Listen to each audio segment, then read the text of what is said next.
Dear student, अस्सलाम वालेकुम। आज हम 10th क्लास की फ़िज़िक्स का चैप्टर नंबर 1 के प्रॉब्लम नंबर 10.3 और 10.4 पढ़ेंगे। तो चलते हैं 10.3 की जानिब।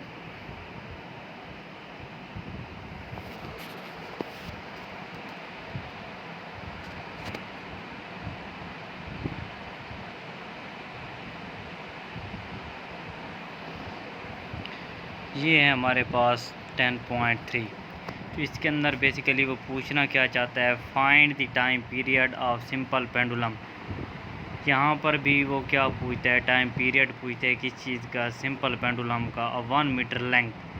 यहाँ आपको पहले थ्योरी के अंदर पढ़ रखा है कि अगर आपके पास एक बोब है और उसको हमने स्ट्रिंग के साथ लटका के रखा हुआ है, तो वो जो स्ट्रिंग है, वो जो रस्सी है, उसको जो लेंथ बन रही है ना, वो 1 मीटर बता रहा है। Placed on earth and moon, the value of g on the surface of moon 1/6 of the value of earth, यानी कि 1.67 हम इसकी ऐड करेंगे इसके अंदर। वेयर जी इज़ 10, और ज़मीन पर जो इसकी वैल्यू होती है ग्रेविटेशनल एक्सलेरेशन की, वो 10 मीटर पर स्क्वायर होती है। चांद पर कितनी होती है, 10/6, यानी कि जी और 6 करके हमारे पास जो आंसर आता है 1.66 समथिंग आता है।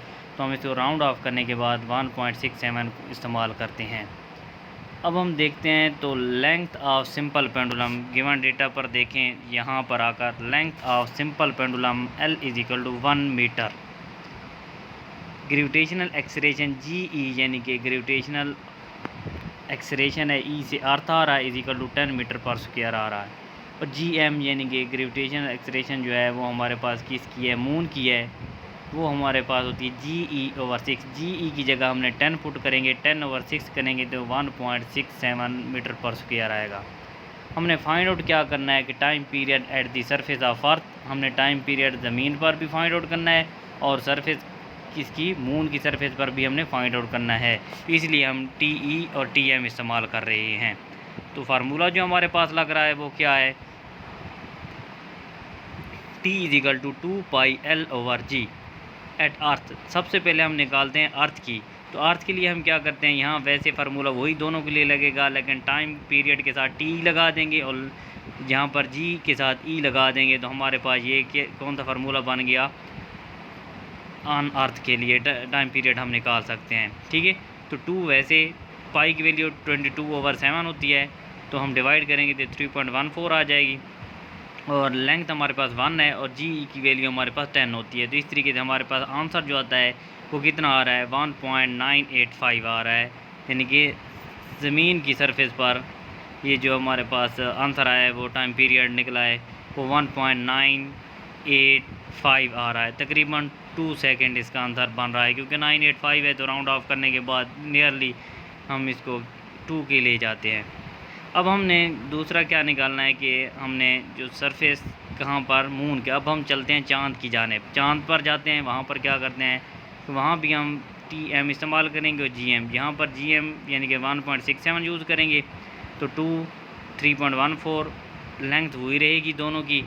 और 1.67 करने के बाद इसका जो आंसर आया हमारे पास वो कितना निकलता है, time period on the moon 4.856 second. तो यहाँ पर क्या है कि 856 तकरीबन 9 बन रहा है, तो इसलिए क्या कर रहा है कि टाइम पीरियड उसने जो आंसर निकाला है वो 4.9 सेकेंड निकाल दिया है।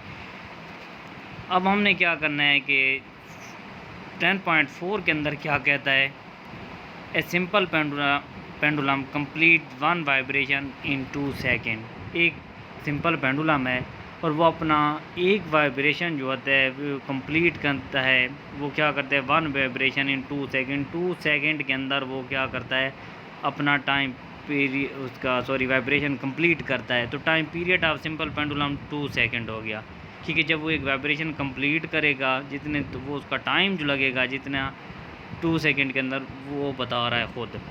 Calculate is length when G = 10, यानी कि बात किसकी कर रहा है, ज़मीन पर ही की बात कर रहा है, मून पर वो नहीं लेकर जा रहा, क्योंकि G की वैल्यू जो 10 होती है वो ज़मीन पर ही होती है।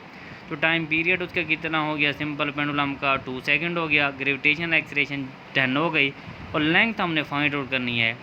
तो पाई की वैल्यू हमें पता है कि 22/7 होती है, तो इसको डिवाइड करने के बाद 3.14 आ गया हमारे पास जो फार्मूला लग रहा है यहाँ पर। तो T=2πL/g। तीनों के जो जितना भी अभी तक हमने कर रहा है बार बार वही एक ही फार्मूला इस्तेमाल हो रहा है।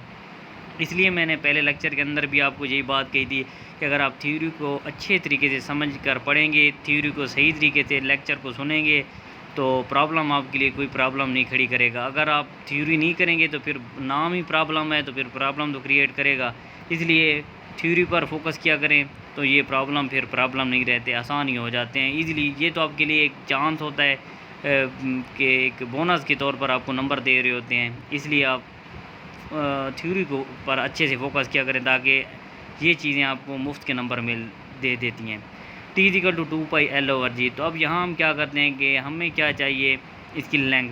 तो लेंथ निकालने के लिए हमने इसको पहले तो अंडर रूट इसका ख़त्म करना होगा, लिहाजा हम दोनों तरफ क्या करते हैं, इसका स्क्वायर रूट स्क्वायर ले लेते हैं। तो क्या करेंगे, स्क्वायर लेंगे तो यहाँ T²4 का स्क्वायर 2 का स्क्वायर 4 हो जाएगा, पाई का स्क्वायर पाई स्क्वायर हो जाएगा, और L/g यानी कि अंडर रूट और स्क्वायर कैंसिल हो जाने के बाद यहाँ बच जाएगा हमारे पास क्या, T²4 पाई स्क्वायर L/g। ये चीज़ आने के बाद अब हमने क्या किया है कि L यहाँ बच जाएगा हमारे पास, यहाँ उन्होंने कैंसिल नहीं किया, यहाँ नीचे आकर उसने कैंसिल किया हुआ है कि L=gx², यानी g इस तरफ डिवाइड हो रहा है, दूसरी तरफ जाकर क्या हो जाएगा, मल्टीप्लाई हो जाएगा। और यहाँ पर क्या आ रहा है कि 4 पाई स्क्वायर इधर मल्टीप्लाई हो रहा है, तो उधर जाकर क्या हो जाएगा, डिवाइड हो जाएगा। अब हमने क्या करना है, यहाँ देखेंगे थोड़ा सा, तो उसने gx² और 4 पाई स्क्वायर डाल दिया है, ठीक है। तो x क्या उसने कि उसने x की जगह t पुट करना है आपने, ठीक है। तो t² उससे लिखने में बुक वाले में उसी हो गई है गलती, लेकिन आपने t यूज़ करना है, ठीक है, t²। तो L=g(t²/4 पाई स्क्वायर। तो g की वैल्यू 10, टाइम पीरियड इसका 2 आ गया। यहाँ मैं बार बार बता रहा हूँ कि यहाँ x की जगह आप t² यूज़ करेंगे, 3.14 इसका होल स्क्वायर आ जाएगा। तो इसको हल करने के बाद 10 4 2 का स्क्वायर 4 आ जाएगा, और इनको मल्टीप्लाई करने के बाद हमारे पास ये आंसर आएगा। तो यहाँ पर देखें तो लेंथ इसकी कितनी निकल आई है हमारे पास, यहाँ जो इसका आंसर आ रहा है वो 10/9.8596 आ रहा है। जब इसको आप हल करेंगे तो इसका क्या है कि कंप्लीट आपके पास आंसर आ जाएगा। तो ये थे हमारे पास 3 और 4। तो इसको एक बार आप फिर कोशिश करना खुद हल करने की, अगर फिर भी समझ ना आए